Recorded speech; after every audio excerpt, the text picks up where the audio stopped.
Hello, everybody. Good evening. Well, what a day to be discussing climate action. You can see there on the screen the front of the booklet. You can download it. We decided to take three main themes. One is about the actions. We're Enfield Climate Action Forum, and as you'd expect, we're concerned for a proper, fully worked out plan. We're also interested to look at what the council calls our asks of others. They're committed to using their statutory responsibilities, their influential responsibilities to engage widely across the community. And so we want to see how that looks, and offsetting and how that's being handled. There are three themes. Insofar as content is concerned, we've limited to what we've called the big ticket items. Here's the council's own analysis, and you'll see that 41% is domestic buildings, 37% is transport. So they're the two areas we're concentrating mostly on. We're also reducing our scope by saying we're only looking at the borough-wide plans and not the council's own plans for its own emissions, which are substantial. Then we're looking at waste, because waste is something that the council is fully responsible for, along with North London Waste Authority, and there are crucial issues with that regarding the incinerator and so forth. We also thought it was very important to point out to you what the council thinks its successes have been so far. Emissions 6% decrease from baseline, and flood alleviation. So let's look. This is a typical chart. In the plan, it'll have different headings like mission or vision, how things are measured, and the action plans. But you need to look out for these because there's one for each topic. So here's the headline: 6% increase we've done. This first section is interesting. It relates to buildings, which they plan will be carbon neutral and climate resilient. There's been a deep retrofit, which is comprehensive and very effective, of 10 houses, 10 council-owned houses in Hazelbury. That was at a cost of £456,000 from the government and £821 from the council, £1,000 rather. So that's pretty well £127,000 per house. The council is very upfront about that. They know that's not sustainable, but it was a pilot and they've learned a lot from it. Sustainable travel, Tim will be talking about also, but the headline here to do with success. This is about cycle routes added. Healthy Streets talks in terms of outcomes, and it is disappointing to see in their 2024 scorecard, Healthy Streets identifies Enfield and I think I've forgotten the other borough as having not made progress and actually gone back in sustainable travel. That's cycling, walking, and uptake of public transport. So that's disappointing. This plan was probably written before that data was available. 20 school streets, we all applaud. Decarbonise energy systems, more about this later, but we want to point out to you the 709 homes connected to the heat network. The heat network is a very ambiguous term because the heat network, as we understand it, the decentralized energy network, has not been constructed yet. So this is about local heat networks based on gas. You'll hear us talk about transition later, and the local area energy plan, which was paid for by the mayor, or the mayor's office anyway, and done by consultants, and its extensive plan. It was finished and published in 2023 in March, but it only came to cabinet and review and scrutiny this year. It's not very obvious to us that very much of what's in it has manifested itself in the climate action plan. Finally, one of Enfield's huge successes, we think, is their work on subsurface area drainage system. This was Leytonstone. I didn't need this 2 weeks away. We've got our own today. But the wetlands, the rain parks, the rain gardens, sorry, they're doing a good job. Now over to Tim. Tim?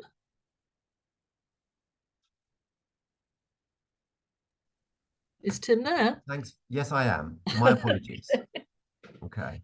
Um, Thanks, Vicky. Okay, so my first slide is about why we have a new climate action plan now. This comes from the London Mayor declaring an emergency in 2018, um, effectively saying it's so serious we must go faster. So the plan was moved forward from 2050 to 2030. So nearly all London councils followed suit in declaring emergency, Enfield in 2019, and in its response to this emergency was its document in 2020, its plan. But that was somewhat overtaken or overshadowed by the COVID epidemic and then the cost of living crisis. So I think that what we've got in 2024 is a sort of reset. Vicky already mentioned the local area energy plan. This was quite a substantial piece of work that was done in 2022 and 23.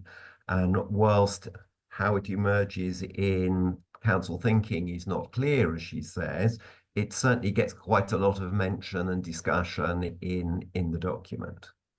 So we've got now apparently a joined up council where every department is taking account of climate issues in its decision making. We've got a new climate action sustainability lead, and we have a new source of data to measure success by.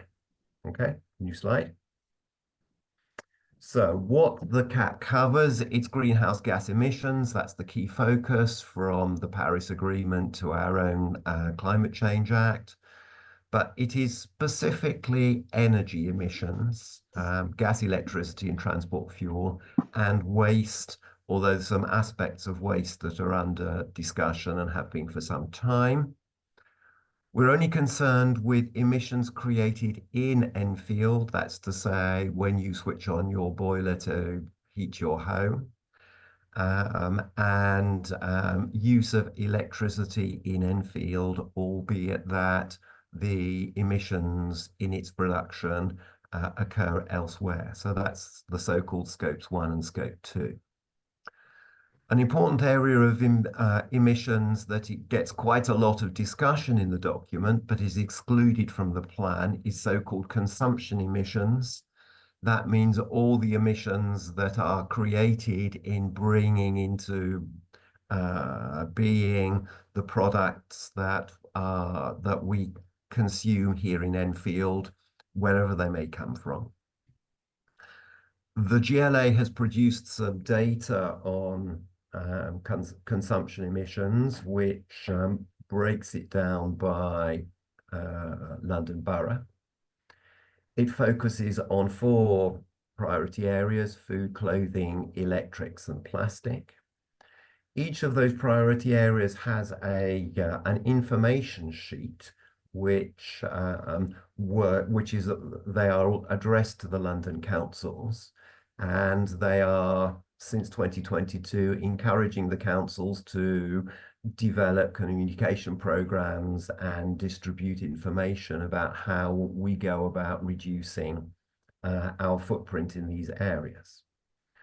As far as I can tell, Enfield Council did not react to this initiative, but is now saying, well, the purpose of this emissions data from the GLA is to help residents identify where there are opportunities for change. And this, to me, introduces an important theme of residents' responsibility. There's a lot of discussion of this in the document, and it's an important issue.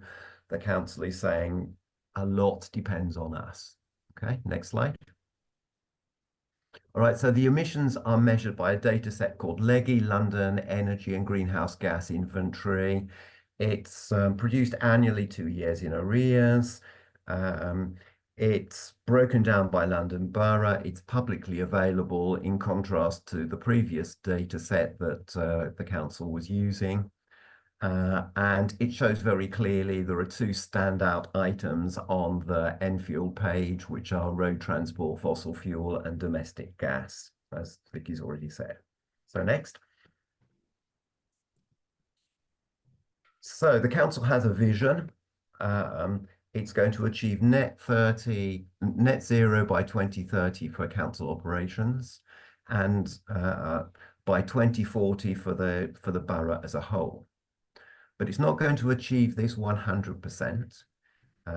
For council operations, there's 25% of the emissions which it doesn't think it's going to be able to reduce, and is proposing to set off. And so I want to be very clear about what is meant by set off. Set off is an activity which results in carbon dioxide being absorbed. It's not an activity which is a substitute for an emissions activity, but reduces the amount of emissions. So set-offs might be natural things like photosynthesis in plants. They might be technology for carbon capture and storage. But they seem, nearly all of them, to have significant limitations on them. There's a limit to the amount of carbon that a tree can absorb, for example, whereas there seems to be no limit to the amount of fossil fuels that we can burn. So there's no way that we can solve the crisis just through set-offs. They are limited, and the traditional wisdom is you do everything first to reduce your emissions before you head into set-offs. So what I did, rather than give numbers, was to convert the set-offs they're planning into tree planting. And so for the relatively small set-off that the council are planning for its own operations, it comes to about 1.9 million trees. That's an awful lot. And the council wouldn't be planting those trees. It would be investing in a forestry business created for the purpose. So if you want to buy a hectare of good quality trees at the moment, according to the government website, that will cost you anything up to 25 million pounds. Okay, so a pretty expensive activity. We don't know what they're going to do other than payment and in-borough projects. So if you look then at the Enfield borough, only 15% is residual that they feel they can't avoid, but this comes to a very large set-off of about 51 million trees.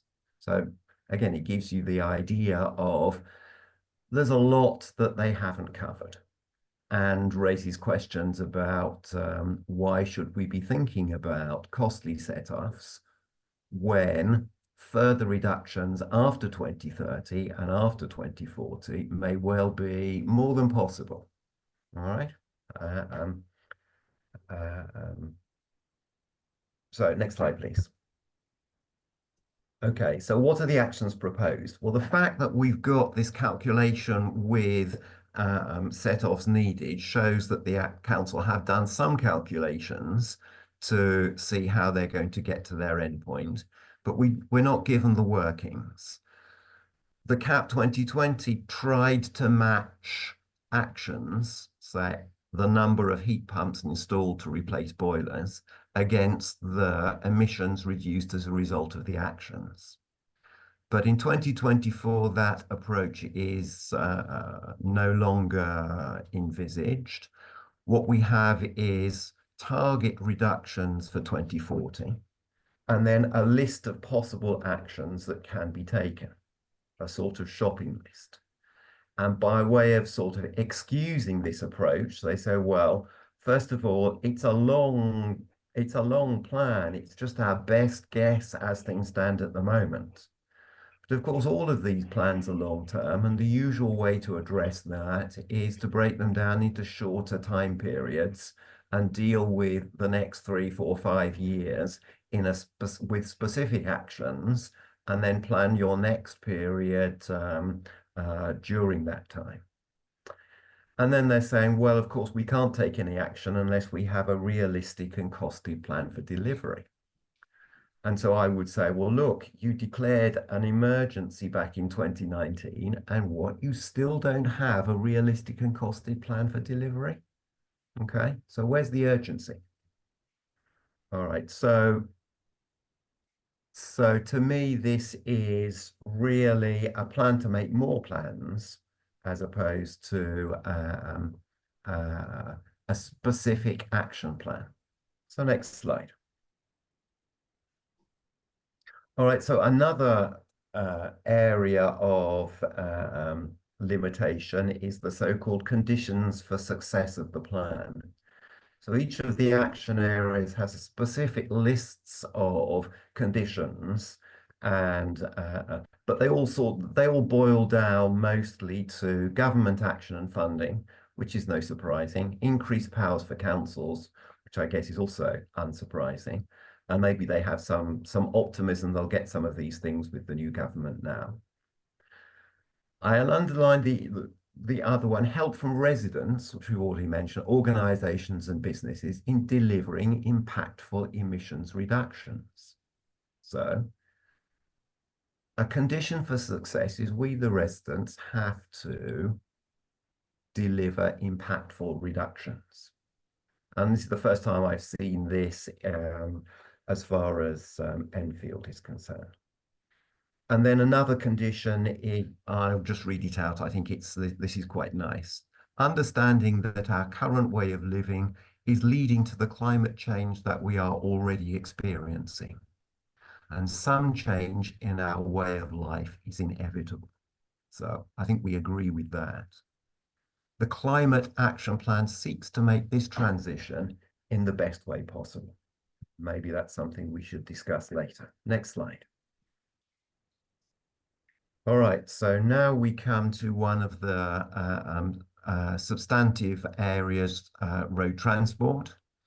So Enfield has a very bad record here.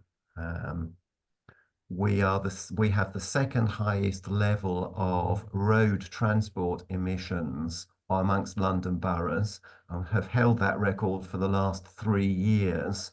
So that's 2021, 2020, and 2019, because of the leggy data is 2 years behind.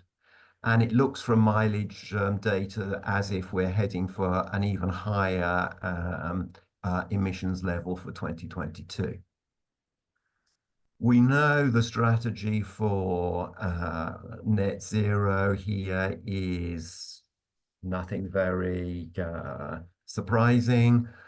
A transition to electric vehicles, for which we need a good charging infrastructure. We need to reduce the cars. We need a transition from using private vehicles to walking, cycling, and using public transport.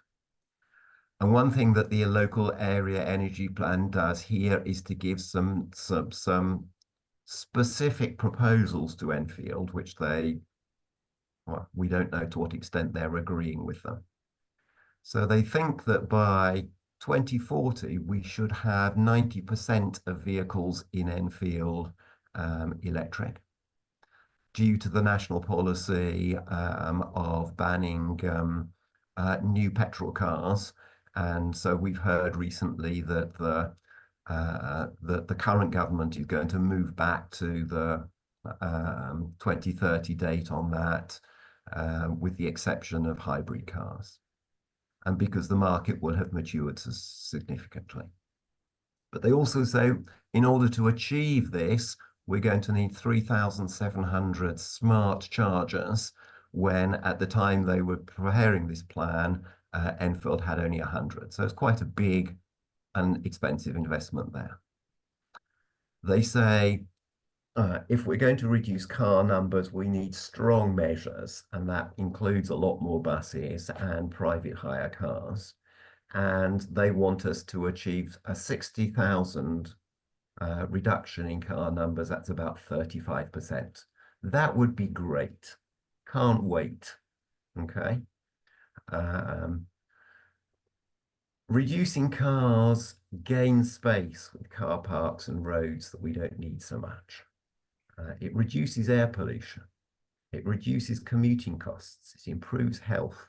We regain our borough from the invading vehicles. And so how is Enfield going to achieve this? Well, it's going to achieve it with another plan. They need to create a travel plan for the borough, but they don't tell us when that's going to happen or what's going to be in it. They do tell us that from the research they did, residents prefer public transport and walking as opposed to cycling, I suppose. And that if they're going to take our cars away, they need to provide some good alternatives. So, then next slide, please. So this is what the action plan looks like in the document. A few things highlighted. The first one, as you see, create a coordinated action plan. As Vicky said earlier, there's lots of initiatives, they say, to improve walking, cycle paths, wheeling networks, things to encourage quieter neighborhoods and so forth. But it's just a shopping list. How much, when, at what cost, and so forth, we don't know. On the chargers, as far as the 3,700 is concerned, we're promised 1,000 by 2026. You see that right at on bottom on the right hand of the screen. So maybe they are following the area plan, but they don't explain the differences. So that's it on travel. That's all I'm proposing to say. Over to you, Vicky. Thanks, Tim. Okay, well, domestic buildings, heat and energy. The council gives us information in the plan on the Committee of Climate Change and what the framework that they're providing and what they're suggesting are priorities. And they're highlighted there, phasing out gas boilers. We do come back to that over the next 25, 35 years. Decentralized energy systems and networks. We come back to that soon. Insofar as Enfield is concerned, the definitions are crucial, the sources of heat are crucial, but it lacks clarity. So we really are a bit in the dark. So we have to work from the evidence that we've got, not on the plan. Electrification of transport, Tim's talked about, and heating. Switch from gas boilers to heat pumps. More about heat pumps later. Tim's talked about electric vehicles and expansion of renewable energy, which is everything we'd expect. So the decentralized energy network, energetic in brackets, that's the council's own, it's a council-owned energy company. And it is developing a decentralized energy network, and we'll give you some pictures shortly. They say that this decentralized energy network will be affordable, it'll be low carbon, and it'll offer an alternative to gas-fired boilers. So that's reflecting some of the CCC ideas. They say it will be flexible to future sources of heat, though insofar as the plan is concerned, it's really quite difficult to see the detail of what sources of heat and where they are. In the past, there was a feasibility study using the reservoir, King George Reservoir, but nothing more has been seen about that, and it's about 10 years ago. We've heard talk about hydrogen, and we've heard talk about nuclear fusion. Yes, nuclear fusion, but there's nothing in the plan about that. What they go on to say is they will be using sources where heat is wasted. So typically, nationwide, that's using heat from the underground, for instance, or from big internet, servers. But their example is the Edmonton Eco Park, which is where the incinerator is based, and that heat from the waste incineration and electricity generation can be utilized. At the moment, the only plans we can see refer to heat from the new incinerator. So here's an example of this time the action plan for decarbonised energy systems. I'm not going to labour this, print's quite small. What I think is worth looking at, and this is not dissimilar to the Tim's approach, that we look, action, we all taught at school probably action words are verbs, and look at what the verbs are saying. Establish a clear role for the local authority, support the delivery of heat networks in Enfield as shareholders of Energetic, plan for the growth of heat network. We'll see how that's going through strategic planning, using planning policy, the local plan. We can give you more detail on that. Retrofit projects, well, you've just seen an example there.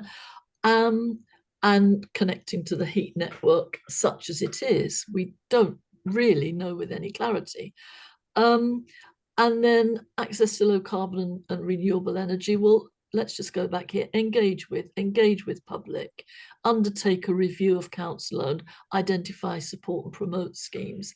We don't think they're very active words. They don't talk about an actual plan. And as Tim said, the what, the where, the cost and the when. So that leaves us a little uncertain. But they also have, as I said earlier, measuring success, ways in which they're monitoring the outcomes. So this is the subheading, District Heat Network Provision in Enfield. This is very, very important. Council homes connected to the heat network. Only about 8% of homes in Enfield are council owned, and some of those are other councils. But look, there's a hashtag, total number of council managed homes connected, hashtag. Heat network connections over properties. So this is the other, whatever it is, 85% or thereabouts, hashtag. We don't know how many are connected to the heat network. We don't know how much the capacity of the capacity of heat provided by the energetic heat network is yet, and yet they're building this enormous incinerator, except they're not building it as we speak because it's delayed. Another hashtag, heat pumps, hashtag, we don't know how many heat pumps are going to be installed or where they're going to be installed or what sort they're going to be. Solar installations, there we go, and then solar PV capacity. It's very frustrating not to have anything more than this as measuring success, and it underscores what we're saying about the nature of the plan. Here's something from the local area energy plan. The first thing to note, we were quite excited when it said this because it's not often that this gets said. But it does say very clearly energy from waste incineration is not zero carbon. Doesn't make a statement about whether it's low carbon or not, but it's not zero carbon. And this chart is showing the number of installations of different measures. That's individual heat pumps, the little grey blobs, heat network connections. Again, no information about what sort of heat network connections, solar installations and insulation measures installed. Well, as you'd expect over time, it's going up. But look at the heat pumps. They're barely going up at all, and we don't really understand that. Probably creeping up to 10 years ago in Freezy Water, a development of existing tower blocks all had ground source heat pumps installed to replace the electrical heat that they'd got. And that was a major development, a very fated nationwide. There doesn't seem to have been another one. On the other hand, here we go, the district heat network, the heat network connections go up enormously, but we don't know whether they're connections to undergrounds for waste heat from undergrounds. They could be a lot of individual district heat networks using ground source heat pumps in a new development, like, let's say, the new ones proposed in the local plan for Chase Park. We simply don't know. So that's, and we don't yet know about the insulation measures. Bear in mind the number of private homes in Enfield, privately owned, and you wonder what process is going to reach these figures in the 85% of homes that are private. Again, typically, the plan relies on case studies. So here's a local story about the Edmonton Eco Park. What it says about Energetic, which is the company that will be drawing the heat from the eco park to homes, the length and breadth of Enfield, as we understand it. The carbon footprint for heating in homes connected to an energetic network will be reduced by over 90%. That's quite a claim, but no plans as to how it's going to happen other than building this district heat network, decentralized energy network. But it goes on to say, when connected to the energy recovery facility, that's the incinerator, and the combined heat and power unit that's attached to it, well, it's paused. So the idea that homes will be connected to energy from the incinerator is for the cuckoos, really. However, as interim measures across Enfield, new developments are being fueled by gas-fired boilers operating their own local district heat network. On the positive side, the council has committed to reviewing national guidance around carbon emissions from incinerators, so maybe that will give us a bit more clarity. They want to improve clarity, accessibility, and transparency, and we can only applaud that until we look at this. The Energy Recovery Facility, ERF, subsumes the incinerator. It starts by saying non-recyclable household waste. It isn't non-recyclable. We all know, we know from what we see going into the rubbish, that the residual waste contains loads of food, it contains loads of recyclable plastic, it contains card, paper, and so on. It's not dealing with non-recyclable waste. That's the first thing. The second thing is the benefits. It identifies three: cost of waste disposal, cheap electricity, we'll see, and then hot water to heat homes, making gas boilers redundant, except that at the moment they're using gas boilers. Notice in those three advantages, no mention of low carbon, and we wonder what that's about. This is what the laying of the pipes looks like. This is the pipes are laid side by side. One is taking hot water from the energy recovery facility, hot water in this little bit here, lots of insulation. As far as we know at the moment, it's the length and breadth of Enfield, up to Cruise Hill potentially, and to other boroughs. So it goes through the pipes going, and it returns to the energy recovery facility through this, whoops-a-days, to this pipe, and it's pumped round. There's no carbon footprint attached to this because they're not measuring it and aren't obliged to. Buses on diversion, temporary one-way systems, bus stops not in use. This is the lovely cemetery walk up behind Edmonton Green. The council has replaced trees, but this was the result of the laying of the pipes. Here we go. This is near Nightingale Road along the Hertford Road. Single lane traffic lights. This is the trench. This was the corner of Edmonton Green. Here's the disruption caused to people who use walkways. And Andrew's going to tell you now more about the progress of this decentralized energy network, if he's there. Hi, Vicky. Hi. Yes, I'm here. Hi. Okay, so and I'm sure Vicky will leap in if I miss anything material. I mean, the points are pretty straightforward, and we've heard some of them already. First of all, it's reasonably clear that the construction process for the incinerator itself is already running significantly behind schedule.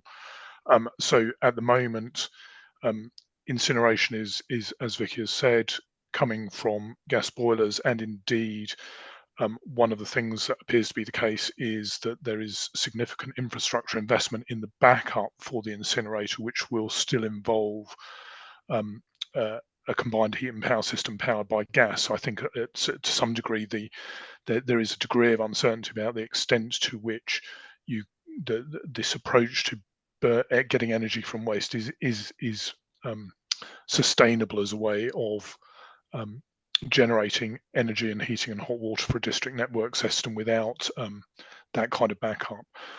We know that the photographs that you've already seen have taken significantly longer to install going up the Hertford Road than was originally intended.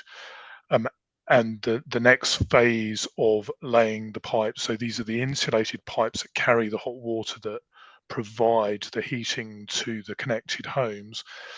The 7,000 meters, the 7 kilometers that we can go west towards Arnos Grove, as originally planned, the planning application for that has been withdrawn, and we don't know yet when or how or whether that further extension of the network is going to continue.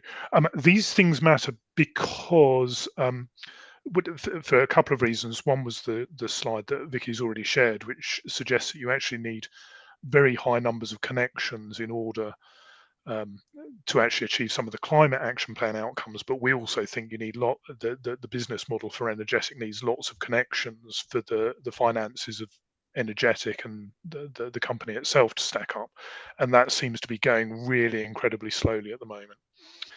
The other thing that we have really struggled with as a group is to understand whether or not, if at all, they're accounting for the carbon emissions that come from constructing the network to start with, because of course it matters quite a lot whether or not in the process of trying to decarbonize some of the things that support our day-to-day living, like heating and hot water, have just emitted huge amounts of carbon up front in a hurry just to get a decarbonised system there for the long term. There's not a lot of transparency in our view, or indeed realism, we think, in what we have seen from energetic. The point about emissions trading system is the way in which organisations which generate or emit carbon emissions from their activities have to account for and pay levies on the work that they're doing. One of the things, again, that seems to us to be clear, or seems to us to be unclear, but we think is the case, is that energy from waste will have to pay levies that fully decarbonised heating sources wouldn't have to in the same way. So next slide, please. So in practice, we think, let's keep going with this. There are plans to continue it, we think, to continue to extend this district heat network further out into the borough. One of the things that we think is unusual about that is that actually one of the reasons why district heat networks are regarded as a helpful solution for low carbon and heating is because they allow for communal solutions to be applied in areas where housing and population is relatively dense, and we think that the size and the scale in terms of the geographical spread into relatively much less densely housed areas suggests that actually the physics of this and the economic model are being stretched. And again, we tend to be skeptical of whether or not this is actually going to deliver in terms of low carbon heating and hot water what's actually promised. I've mentioned that the backup, the gas combined heat and power plants are not only being contemplated for the incinerator itself, but it's our understanding that recent developments are also establishing combined heat and power, in part because they need that to service the heating and hot water needs of people who are moving in now. So kind of just rounding this back to the climate action plan and its objectives, I think our concern is that there's a huge reliance in the assumptions on the district heat network, where all the evidence suggests this is much harder to do and may not actually have the decarbonisation effects that are advertised, but that in the meantime, established technologies which are more flexible and work better, particularly for houses rather than flats, are not being explored properly or planned for properly, and are much more likely to be ways of actually delivering low carbon or zero carbon heating and hot water across the borough than the district heat network, on which Enfield's climate action plan seems to be heavily reliant. Vicky, I hope that covers what we said we were going to. I think that's the last slide on this one, isn't it? It is the last slide, Janet. Thanks. And yes, it does. And yeah, that's great. I think the only one sentence is, and this is the area that is the biggest emitter of carbon dioxide. Indeed, yes. You know, and this is So, the plan. yeah, exactly. So the borough really does need to have a good plan that looks like it is actually going to deliver, rather than how it feels at the moment with this particular strategy. Okay, thank you, Tim. Okay, so waste. I'm not going to spend too much time on this because this is quite a disappointing area. The big idea is we're going to transition to a circular economy, which, as you know, means we conserve and reuse resources, we reuse and repair things we have, we consume less, we're making more sustainable choices. All of that is great, absolutely to be welcomed. How we're going to achieve it without big changes in our economy is not really being addressed. Good news to learn that destruction of reusable resources, such as in incineration, is not consistent with the circular economy. So we certainly agree with that. But the first step that we're talking about is repair cafes, and that's okay, a few voluntary people for half a day, 1 day a week. So, well, big journeys all have to begin with a small step, I guess. So for the 2040 targets, there are two. One is the reducing household waste by 30%, but there's questions over what exactly that means, and there's a to be determined note in it. So the thinking there hasn't been followed through. I just want to talk now very quickly about recycling. I saw there was a question in the chat. The target is 65% in 2040. All London councils have to have a reduce and reduction plan. Enfield has one, and it's saying it's going to achieve nearly 50% recycling by 2025. How all of these things are to be achieved is with more plans. We've talked about this before, so we don't know what the plan's going to be with the North London Waste Authority or the GLA. We do know the government's changing some things that will help recycling and reduce waste. The extended producer responsibility scheme means that the cost of collecting and disposing of packaging has to be paid for by the responsible entities. And the deposit return scheme means that we pay 20p or something extra when we buy plastic or metal drinks containers, and we claim it back. You note the dates 2025 and 2027. These proposals were first in a waste directive in those good old days when we were part of the European community, and that was dated 2004. So the target is unrealistic if we look at the history of recycling in Enfield, which Francis will just take 1 minute less. So we start off at a very low level in the early 2000s. By 2003, we get to 14%. We make lots of good progress. In the 10 years after that, we get to 39%. Okay.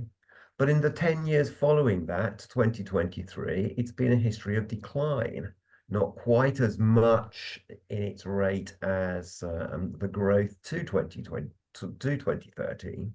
But it's still a decline, and it went down to 32. It's bobbed up slightly recently. So if Enfield are going to get to 50% in 2 years, they've got to do a staggering job. And if they're going to almost double the rate by 2040, it's another staggering job. And there's no plan or there's no idea as to how they're going to do that. What they need to do is to, I think, address why we are so bad at recycling, as Francis told us, how we started off well, and by 2020, 13, 14, 15 countries reaching 44, 45, and then leveling off. Why don't we level off too? Why do we go down? So I'm not going to say any more about that for now. That's for another longer session, I think. So next slide. Oh, yeah. Okay. So this is working together. Are you going to speak to this, Vicky? Yes, thank you. Well, this is the headline. This is the proof positive of what we began with, which is the council's intention that they will use all the levers they've got to encourage residents, businesses, local partners to become engaged, committed, and coordinated to deliver this plan. So I think Tim's alluded to some of this. Everyone will make a low carbon life cycle. They'll be coordinated of all agencies and with national organizations as well. So that's it, working together. And therefore our questions to you for the breakout groups will be about how to make that happen. This is the measuring success. Sorry. And again, there's hashtags. So overall reach of council's Green Enfield campaign per year. I don't think I know anything about that, and so therefore I'm one of the residents who's not yet engaged. The number of community groups engaged, it's very vague, but the working together is important. The question we ask is, are we meant to do this somehow on our own? And how is the council going to influence? And how is it going to use its powers to make these things happen? Okay, so this was my slide. We've already seen by 2040, people who live, work in, or visit Enfield will be informed, encouraged, and enabled to make low carbon choices. So that invites the question, is there a communication plan? All right. Strong communication is what is recommended in these circumstances. The council is going to work proactively to encourage behaviours which will significantly reduce our carbon footprint. And this is going to happen faster the cheaper these choices are. Its research identifies the co-benefit issue, but is sort of suggesting people are not happy to make a change just because it's a climate action issue. And they're looking at that as a secondary outcome to some other reason, like it's saving money. And then on local environmental groups, develop stronger links, engage regularly, and promote work with us. So I think these are relatively positive things. What sort of communication will it be? Have we had any serious communication from the council about making choices and helping them to reduce our footprints? I don't think so. So I hope we will. Okay, so that's it. These are the questions. What I was going to say about them is, if we do the breakouts, those are what we thought were important questions. There may be the other questions you think are more important or interesting and would prefer to discuss. So please go ahead and talk about what you want to. We want this to be interactive. We want to get feedback.